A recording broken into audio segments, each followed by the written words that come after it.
Hello everyone, Inquisitive Vaughn here, and in this video we are going to continue with our Cursed Founding series.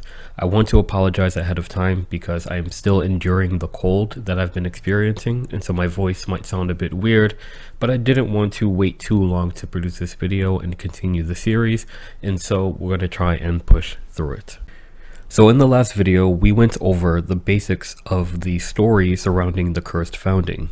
At the end, I stated my theory that the Cursed Founding never actually happened, and that most, if not all of the chapters said to be cursed were made as part of the Dark Founding instead.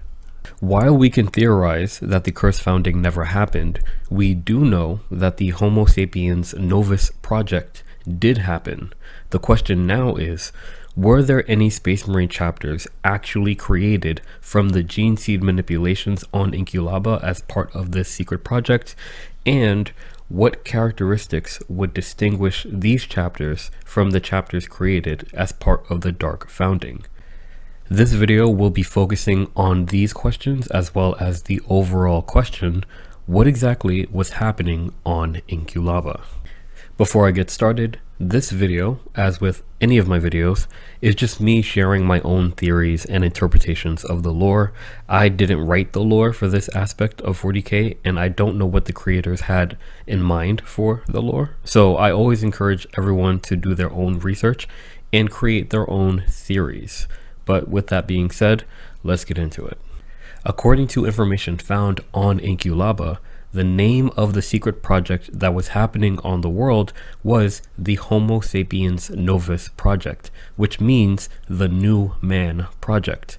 The goal was to get rid of gene seed flaws and create more primarch-like Astartes, but the project was said to come to an abrupt end when one of its subjects, which was already corrupted by chaos, sent a signal out into the warp to Fabius Bile.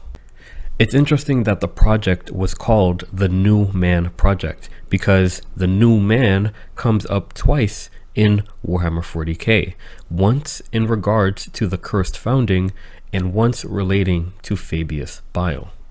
Fabius Bile was an apothecary for the Emperor's Children's Legion. He fell to chaos along with his legion, but even before the legion's corruption, he was known for wanting to improve upon the Emperor's design for the Adeptus Astartes, thinking of ways to make it better. As a trader, he ramped up his experiments quite a lot. He is a genius. He was even able to create Primarch clones that would be physically perfect, but would be lacking in the warp manipulations that the Emperor invested into the real projects. But while Fabius Bile would continue experiments on Astartes, he would focus more on experimenting on humanity. Fabius Bile would create the Homo Novus, which means the New Men. These new men were modified humans who possessed strength and intelligence that far surpassed anything a regular human is capable of, mixed with the worst traits of mankind. There would be quite a few different kinds of these new men, but Fabius Bile has been creating these beings since the Horus Heresy. One kind of new man that he created was the Tirata. The majority of the Tirata would turn into beings that were better than Space Marines, and he would actually make these enhanced warriors from Astartes of many different legions, both loyal and traitor, but the unsuccessful subjects were often transformed into raving beasts. In the 40th millennium, he has created more stable versions of the new men, some of which pass for regular humans and have become governors and rulers of worlds. Others, such as the Gland Hounds, are partially implanted with gene seed and are created to hunt Space Marines in packs and harvest their gene seed organs for their master. Fabius Bile considers his new men to be his best creations, and he feeds these new men throughout the Imperium, building an army that he hopes will overthrow it one day. The lore about Inculaba matches a lot with the lore for Fabius Bile's new men. The name of the project on Inculaba was the Homo sapiens Novus project, or the New Men project, and Fabius Bile creations are called Homo Novus, or New Men. Some of the subjects of the Homo sapiens Novus project would devolve into things no longer human or sane, and some of the subjects of Fabius Bile would devolve into raging beasts. The Homo sapiens Novus project involved the manipulation of gene seed, and Fabius Bile also corrupted gene seed in order to make the Tirata new men. At face value, you'd think that they are the same things, and that Inculaba was just another project of Fabius Bile. This idea would be proven false. Inculaba was the product of loyal genitors of the Imperium. It's also proven by the fact that the Homo sapiens Novus project would officially end when one of their subjects would send a signal through the warp to none other than Fabius Bile. For a subject to send a signal directly to Fabius Bile is very specific. Maybe this subject that found themselves on Inculaba was one of Fabius Bile's new men. He did, after all, disperse these creations throughout the Imperium. Now, why would a subject of Fabius Bile end up on Inculaba as one of the subjects being experimented on in the secret project that was happening on Inculaba? We don't really know, but I theorize that it was precisely because of the gifts and abilities that the subject had. Looking at the intentions of the genitors, it says that they attempted to rid existing gene seed of their flaws and create more primarch-like marines. It said that they failed in this endeavor because they weren't as gifted as the Emperor and his biotechnical division. But what does that mean?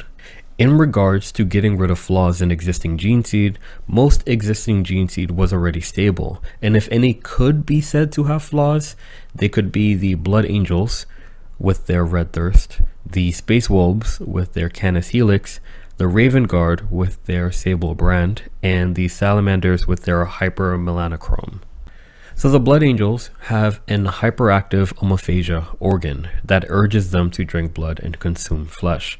All Space Marines have an omophagia gene seed organ. It allows Space Marines to gain the memories and obtain information from the flesh he eats. It just so happens that the Blood Angels Legion used this organ a lot during the late Unification Wars on Terra, and the people they used this on were most times mutants and cannibals. So this practice of eating the dead definitely shaped their gene seed to develop this flaw.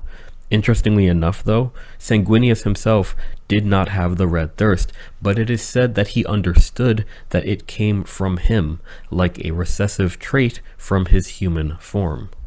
The Emperor made the 6th Primarch project, who would be called Leman Russ, with additional genetic information added onto his Primarch template. The gene seed created from Leman Russ would also have this additional genetic information, which would lead to the early Space Wolves Legion being animalistic, predatory hunter-killers. The Emperor himself actually had to correct the Legion's gene seed using Russ's DNA, and he had to change the way the Legion was imbued with gene seed. They couldn't just be surgically imbued with the organs, they actually had to ingest the Canis Helix first, then be implanted in order to somewhat be stable, though visibly this made them very bestial. The Raven Guard Astartes gene seed would eventually imbue them with pale skin and black eyes, but this was not so much a gene seed flaw as it was an expression of their Primarch, Corvus Corax, who also was naturally designed to have pale skin and black eyes. Lastly, the Salamander's dark complexion and red glowing eyes were seen as flaws, but the Emperor himself imbued the Legion with this ability through their Primarch Vulcan so that they could endure specific arenas of battle that most others could not. Of these 4 legions and/or chapters mentioned, only one really had a flaw, the Blood Angels. The others did not actually have flaws. They were designed the way they were by the Emperor, but they were seen as flaws by some. And this is what I was saying in my last video, the difference in perspective when it comes to things like flaws in the current state of the Imperium. The idea of correcting the Emperor's work, especially without his direction, is kind of heresy. But then again, them trying to create more Primarch-like Marines makes a little bit more sense, being that most of the Primarchs were almost always more stable than their Legionnaires, with like one exception, that exception being Conrad Kurz. But was that what they meant when they said primarch-like? Attempting to create primarch-like marines on the surface seems redundant. The Astartes are imbued with their primarch's DNA and inherit certain genetic traits from them. They are already technically primarch-like, but primarch-like could have meant other things like stature, height, strength, etc. Few generators in the Imperium that exist in the 40k universe ever actually met a primarch before the return of Guilliman. So it's interesting to think about what their interpretation of a primarch was. But basically, the Janitors, in their misinterpretations of gene seed flaws and misguided ideas of what primarchs were, attempted to undo and redesign the Emperor's work. Vid feed found in Inculaba showed subjects of the Homo sapiens Novus project devolving into something no longer human or sane. We've heard this description many times when discussing what happens to a space wolf who succumbs to the curse of the Wolfen, or the Blood Angels who succumb to the Red Thirst, or even the Thousand Sons who succumb to the flesh change. If this was the result of such projects, then they were clearly failures, so it wouldn't make sense to create gene seed from failures. But how do you attempt at ridding gene seed flaws only to create space marines with even more flaws? Perhaps that's just the natural result of messing with the Emperor's work, but perhaps it was more than that. Maybe their experiments went further than what was described on paper. As we said in the last video, many chapters have been created in the 35th millennium that showed clear manipulation of gene seed in some way, where successors of certain chapters would develop odd traits uncharacteristic of their primogenitor chapter. It also gave rise to chapters with chimeric gene seed organs, chapters created using an odd mix of organs from two different chapters. It should be noted here, though, that the gene seed lineages that were often combined were often stable, such as Ultramarines and Dark Angels, or mixed with one of those in an attempt to stabilize the gene seed. And we could ask ourselves, what's the point of mixing gene seed organs? And it's probably attempting to take advantage of the benefits of them in combination with each other. Certain legions and first founding chapters were just known to be characteristically one way or another, and this stereotype would be depended on when creating new chapters from certain gene seed lines.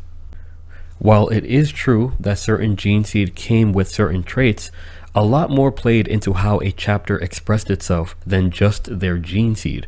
The culture and traditions of the people inducted into the chapter are equally important, and it always has been.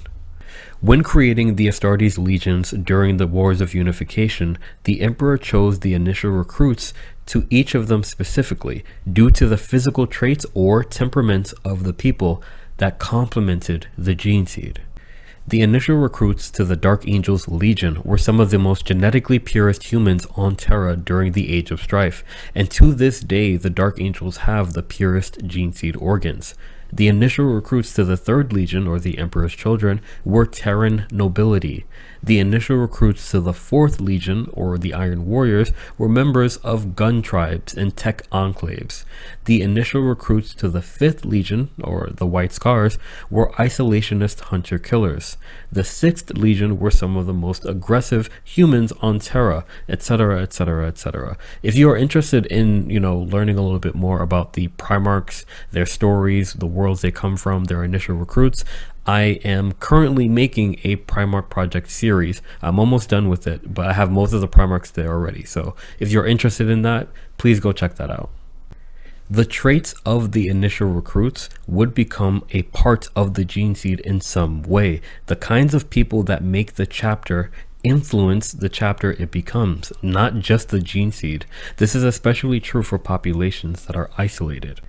For example, the Mortifactors chapter are a second founding Ultramarine successor. Its founding chapter master fought under Guilliman directly, Guilliman the paragon of reason himself, but the chapter master created a chapter of essentially death cultists, recruiting from the dark world of Posul, whose population are cannibals. In regards to modifying gene seed in a practical sense, if a specific gene seed organ is determined to be the source of a flaw, wouldn't editing the gene seed organ be enough to fix it? I don't think so, especially if the flaw is due to the primarch's DNA.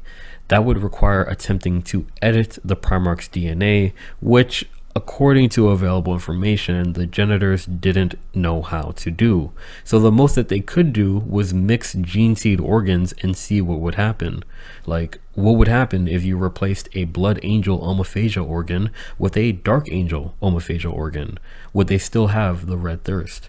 What if you replaced a salamander gene seed's melanochrome with a ultramarine's melanochrome? Would they still develop permanent pitch black skin in reaction to heat and radiation? And so on and so on and so on. But regardless of why gene seed organ lineages were combined, my point is that it was normal for chapters created around the 35th millennium. Therefore, chapters with mixed gene seed organs are not necessarily a part of the cursed founding.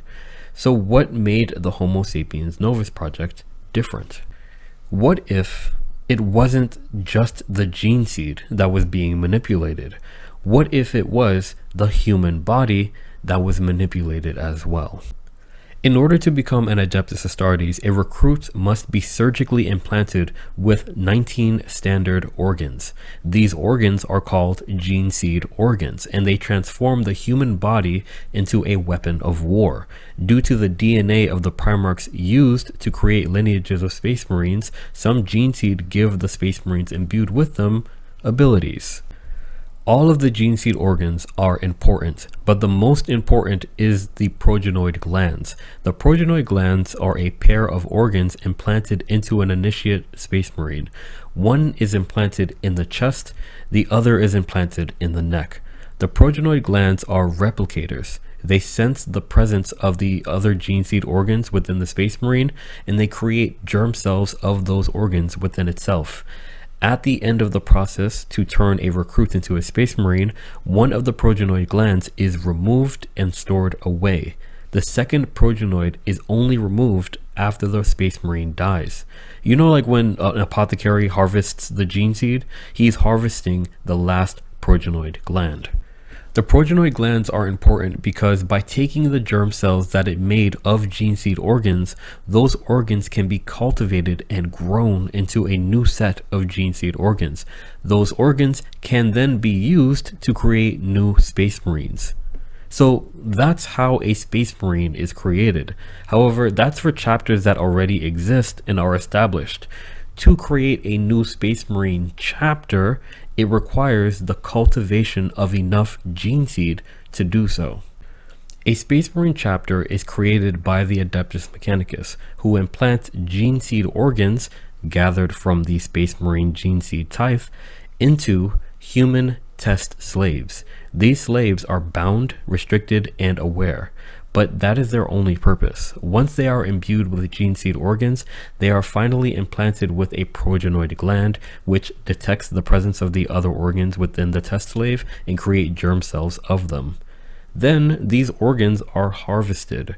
From one of these test slaves, 2 sets of gene seed organs are made. The organs are then implanted into other slaves again and again and again until 1,000 sets of organs are produced. Why 1,000? Because that is the standard number of Space Marines in a chapter. That is how a Space Marine chapter is made. The human test slaves that are used to cultivate gene seed must be without any mutations or physical flaws, and they also must be compatible with the process, which basically means that they are quite young. What if the subjects of this procedure weren't stable standard humans? What if they did have mutations and physical flaws? How would that affect the gene seed that's being implanted in them? So much about Space Marines depends on the humans that are used to make them. This is true for all of the Emperor's transhuman warriors. He took humans and modified them to be something else. In some of the earliest imperial armies that he commanded during the Age of Strife, the Emperor genetically modified humans for specific battlefields. He would take some of those imperial armies and turn them into thunder warriors through genetic manipulation and selection. He would create his custodes by taking the children of nobles and genetically engineering them to grow into custodes. He would do the same in order to create the primarchs as well. Then he would create organs that could transform humans into Astartes. All of it revolves around humans. The humans didn't always have to be stable and standard. If you think about it, a lot of the populations that were chosen as initial recruits were not standard at all, and they were chosen for that reason specifically. The initial recruits to the 9th Legion, the Blood Angels, were mostly physical mutants. The recruits to the 8th Legion were as well. And when the homeworlds of the Primarchs became recruiting grounds for their legions, their gene seed was still compatible, despite the fact that many of the peoples had developed into minor forms of abhumans. The Nocturnians, the Nostromans, the Fenrisians, the Prosperans, the Barbarans, all basically abhumans or mutants.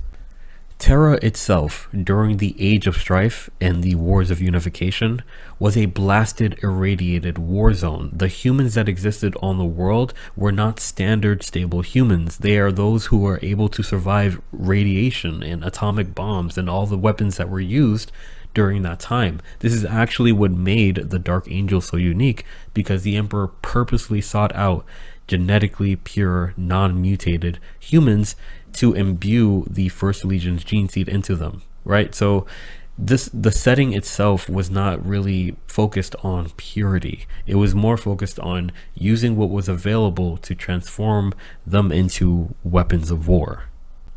The Emperor knew what he was doing when he made the gene seed lineages of the Primarchs, when he chose the initial recruits and used them for specific means. Even when he had to correct the gene seed of Leman Russ, he didn't destroy the gene seed he made, he improved the process of implanting it. But the logic of 40K does not follow the semblance of science, but instead superstition. It's almost solely due to the amazing and unfortunately late writer Alan Bly, who single-handedly fleshed out the lore of the legions going back to the Age of Strife and the Wars of Unification, that we have any information on what the legions were like and who their initial recruits were. Modern 40K is something different entirely. And that's on purpose. It shows the decay of the Imperium, the regression to a state similar to the Age of Strife, and the descent into superstition. But superstition is the cause of much misunderstanding when it comes to the reality of Space Marines. The belief in purity of the human form is responsible for the beliefs of flaws in the gene seed. Okay. Why am I harping on this so much? I'm doing so because I want to build up my theory, right? Like, I'm talking about how humans are important in creating Space Marines, how genetic flaws work, how the gene seed works, how chapters are created, how Space Marines are created, and how it all connects to just the basic human.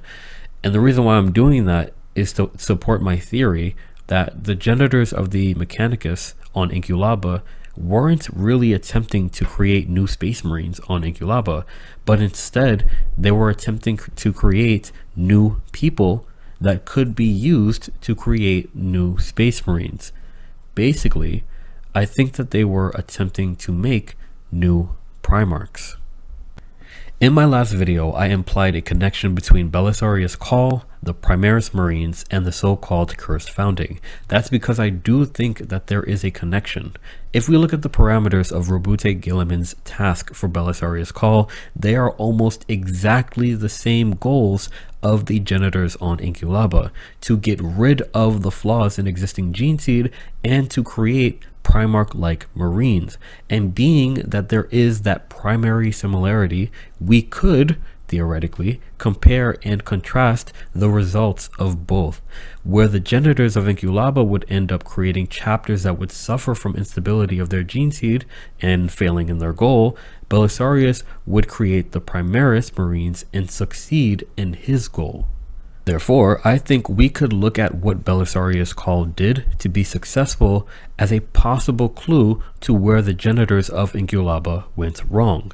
In my first video, I asked, how was Belisarius' call successful in creating the Primaris Marines? There is a direct lore answer to this, and it is Alpha Primus. Alpha Primus is a creation of Belisarius' call and is Call's attempt at creating a Primarch and moving backwards. Descriptions of Alpha Primus say that he is taller than a Primaris Marine but shorter than a standard Primarch. It also says that in height he is somewhere around 8 to 9 feet tall. He has coppery colored skin and purple lips. His body is a mess of scars due to the procedures that Belisarius' call did to him, procedures that make it so that he was always in pain. Alpha Primus is stronger than a regular Space Marine, more durable, and was even made to be a powerful psyker by Call. He considers himself to be property of Call and is known to have said that Belisarius' call cannot be trusted. It's said that Alpha Primus was not created like a Space Marine. He was not implanted with gene seed in order to become what he was. Instead, he was created in a similar way to a Custodes, genetically engineered to grow into what he was. Still, his body is covered in scars where Custodes are not. Alpha Primus is considered the closest that Call could get to creating a Primarch, and though he was the prototype to the Primaris, he was still considered a failure, for the same reason that the genitors failed on Inculaba. Belisarius' Call was not as skilled or knowledgeable in how to create Primarchs as the Emperor was. And, just to point out, the Primarchs were more than just genetically modified beings. They were also invested with warp energy by the Emperor. And so that's just an aspect that the Mechanicus could never really manifest. And so any attempt at creating a Primarch is on a basic level considered a failure if they can't replicate that part specifically. Most people who have thought about the nature of Alpha Primus think that he is the combination of all the Primarch's DNA, but I think that he's actually just the common genetic template of all the Primarchs, the base template before the Emperor modified it to create each of the Primarchs. I think this because Alpha Primus is described as the prototype Primaris Marine, and if he himself is the prototype, and if he was all the Primarchs combined, then the Primaris Marines themselves would be all the Primarchs combined, and that isn't the case. He was more like a blank slate, or the standard template construct. Now, Belisarius' Call created Alpha Primus because he knew that in order to create new Space Marines, he would first have to create new Primarchs. Just like how the Emperor created the Primarchs first, then the gene seed organs with which a Space Marine could be made to descend from the Primarchs, Call needed to create a Primarch first, then create gene seed organs with which Space Marines could be made descending from that Primarch. I theorize that that was the purpose of Alpha Primus, creating a new gene seed, because by creating a new gene seed, you can create new Space Marines. Belisarius' Call created 3 new gene seed organs, the Belisarian Furnace, the Magnificat, and the Sineal Coils. These organs would not be compatible with the old gene seed, as it wasn't designed to respond to the presence and create germ cells of them. Therefore, a new progenoid would have to be created. I think the scars that cover the body of Alpha Primus are evidence that he was the test subject of this new progenoid. Belisarius' Call was said to only ever make one Alpha Primus because he lost the technology to create more. Now, if you remember from the story of Inculaba, it was said that the Grey Knights cyclone bombed Inculaba to assure that the technology there didn't fall into the wrong hands. The task that Guilliman assigned to Call was secret, and Inculaba was also a secret, away from Mars and prying eyes. Also, the wording behind the results of Call's endeavors are interesting. The Primaris Marines are a success. Still, their prototype, Alpha Primus, is considered a failure. It almost seems like Primaris Marines weren't actually the goal. And if you think about it, the subjects that were found by the Explorer team were never actually confirmed to be Astartes and were noticeably larger than any Space Marine.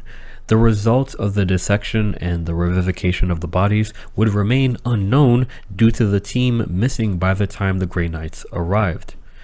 Earlier, I talked about how a new man project of Fabius Bile ended up as one of the subjects being experimented on in Inculaba, and I suggested that the new man was being experimented on because of the gifts or abilities that it had. It wasn't a regular human being, and that is why it was chosen. I point out that under normal circumstances, when a new Space Marine chapter is created, the Adeptus Mechanicus uses human test slaves to propagate gene seed organs, and these test slaves don't have any genetic mutations or flaws.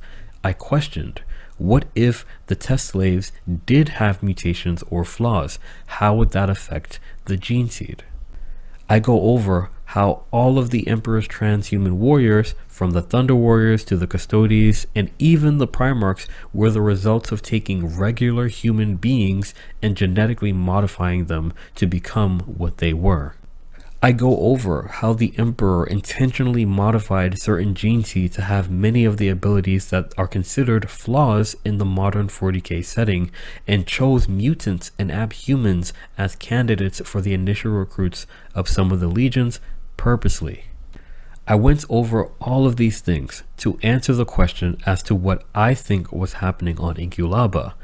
I think that in their attempt to create Primarch-like Space Marines and rid existing flaws from the gene seed, the generators of Inculaba experimented on genetically modified humans, mutants, and abhumans in order to use their DNA to create new progenoid glands.